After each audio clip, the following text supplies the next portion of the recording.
One. Hello, you guys. Welcome to the Women's Cave. Oh my goodness, thank you. I paused for her to get it because I was so close to being like, welcome to the Women's Cave. And then I thought to myself, that's not right. She's being really, really nice because when I got here early this morning because I've been dying to like talk to Miss Robinson. I've been like, oh my God, Miss Robinson all month. And when I got here, it was rainy here. I kind of fell asleep in the car. So she had to come wake me up. So I've only been awake for about 20 minutes now. But I was dressed and everything. I just didn't have all my makeup. So this is my ugly side. I can't even be narcissistic. And then it was horrible because I kept trying to get into the computer thing, and it would not work. It just would not work. How do you have like 3 laptops and all of them don't decide not to work this morning? I know. I think the rain affected them too, I guess. I know. I guess it's just dreary, but everyone is. But anyway, Winona, what's going on with you besides sleepiness? Oh, hi. You just introduced me. Oh, and I'm Jake. Oh, so that's exciting. We did it. Woo! High five. Yeah. Oh, something like that. Wow. Okay, so Winona's surely not awake. Okay, so we are the And I Thought ladies, authors of the And I Thought series and the And I Thought products. Yes.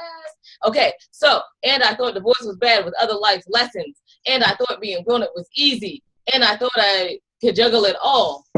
Somewhere around there. Wow. Got it. Yeah. There we go. Yay, she's not showing the back to me, like the front to me. You guys, it's exciting. And I thought I did my journey alone. Okay. Move over. You know what? I even let you have Women's Cave. And I thought I had it all figured out. And episode one. Of fiction. Just because when we get more famous and get on more celebrity lists, this is my TV show. It's already written. Just pick it up, Hollywood. Just flip through the pages. You're good to go. Oh my goodness. Okay, so all of that. Narcissism is back.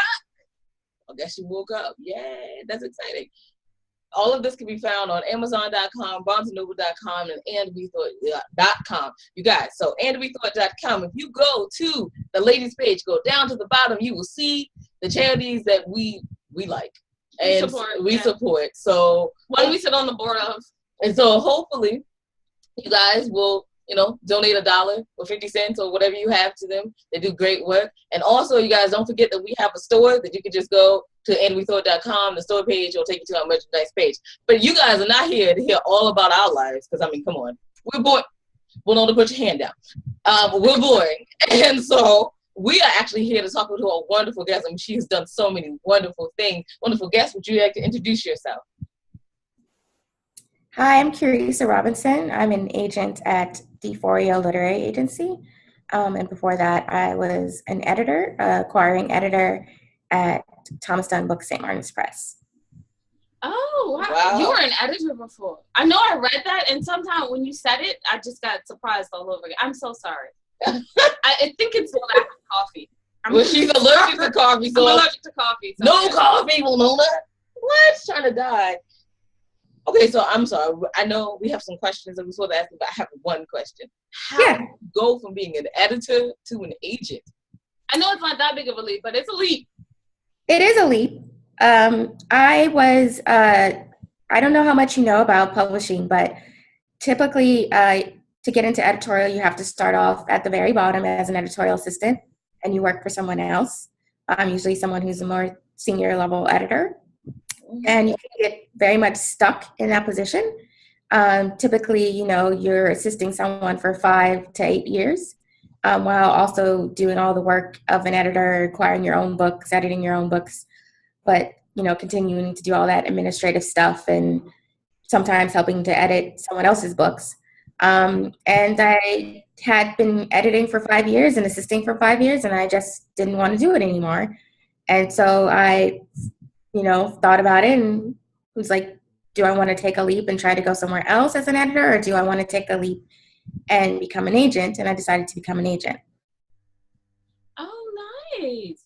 You didn't take a leap into our field where it's very unpredictable and kind of annoying. What is that? Being an author? Being an author, yeah. No. I mean, I have an MFA. I'm sorry? I said I have an MFA, so that was my original track, is being a writer. Oh, you're gonna do it. Absolutely. I believe all people can write, so there you go. All right, anyway, so I have to ask, since we're already on the writer track. Yes. For all the writers out there that will be watching this, because we publicize it a lot, I gotta ask about the query letter. I'm so sorry. I want it to be original, but I have to ask what makes a good query letter. What makes a good query letter? Yes. Well, basically, it should be to the point and succinct. You want to make sure you're getting enough plot in that the agent understands what your book is and what your book is about, what the conflict is for the character and how they're supposed to resolve it, and that you mention what the word count is and what the genre is. A lot of times, query letters, I wouldn't call them bad query letters, maybe just they aren't quite to the correct level yet. They're still working it out as writers. They're often too long. They read more as a synopsis or summary than actual kind of hard-hitting plot points. And a lot of times people disparage genres in the query letter, which, is never a good thing to do. So don't do that. Don't tell me that, YA, talks down to teens or doesn't, cover hard hitting issues, because if you've read a YA book lately, you know that it does. And know your categories. A lot of people will tell me that their genre is YA, but, YA is not a genre. It's just an age range category. So just kind of making sure you've done your research as well. And a lot of people will query me and it doesn't seem like they have done any research on me. So also knowing what I am looking for also helps. So we did all our research on our book. I'm really sorry that's kind of. We're not laughing at any writers that have done that. We are not laughing. Good try. We are not laughing at any writers. We are laughing at how sometimes people just forget and they're like, oh, my story is so great. Everyone will have it. And you're like, right. But at some point, you have to know who is looking for what you have. And then everyone can find it, because for somebody who wants it has to find it. But anyway, that is not important. We are so off the subject. We are off track. So back to on track. Hey, look at us going back on track. What?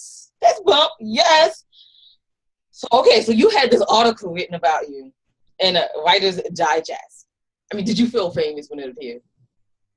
Did I feel famous? No, I didn't feel famous.